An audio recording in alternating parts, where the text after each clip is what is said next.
Bonjour Jean-François Chanet. Bonjour monsieur.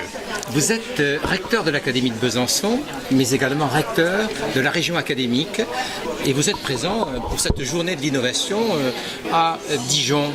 Dans l'intervention de Franck Ramus, celui-ci fait souvent référence aux croyances.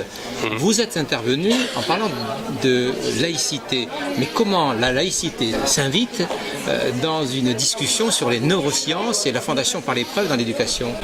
Je repensais en l'entendant à quelqu'un qui a compté dans ma formation, qui est Claude Nicollet, qui était un grand historien de la Rome antique, mais aussi de la République, et qui a beaucoup écrit sur la laïcité, sur notre laïcité, et qui soulignait une chose qui me paraît importante et qui me paraît tout particulièrement importante dans les temps que nous traversons, qui est que la laïcité, l'esprit laïque, c'est un combat que nous devons sans cesse livrer contre nous-mêmes, dès lors que nous sommes tentés de basculer, même inconsciemment, dans des certitudes qui reposent sur des croyances qui ne sont pas nécessairement religieuses.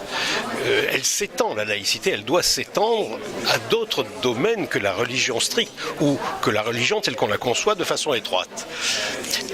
Ce n'est pas seulement le dogme révélé des religions du livre, c'est un certain nombre de dogmes qui sont en circulation, et il nous en a donné un exemple saisissant ce matin avec la saignée, qui pendant 2 millénaires a été un exercice que pratiquaient les médecins pour guérir des malades et qui pouvait les achever, sa démonstration était imparable.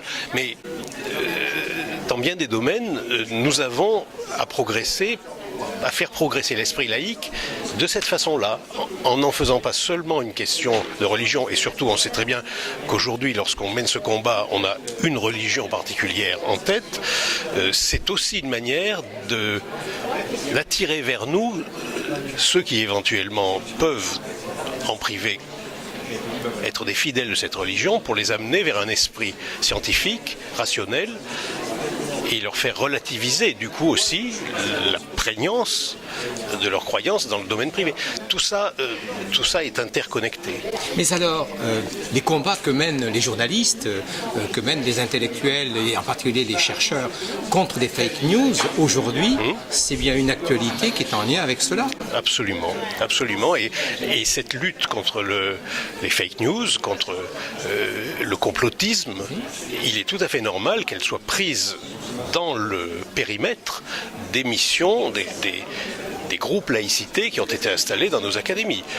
Une part de leur action vise à lutter contre cela en lien avec ce qui se fait par ailleurs avec le clémy. En somme, plus nous avons besoin de fonder l'évaluation de ce que nous faisons de façon scientifique, plus nous avons besoin de fonder scientifiquement la formation aussi des enseignants, plus, sans le savoir peut-être, nous devons être laïques. Merci beaucoup, monsieur le recteur. Merci à vous.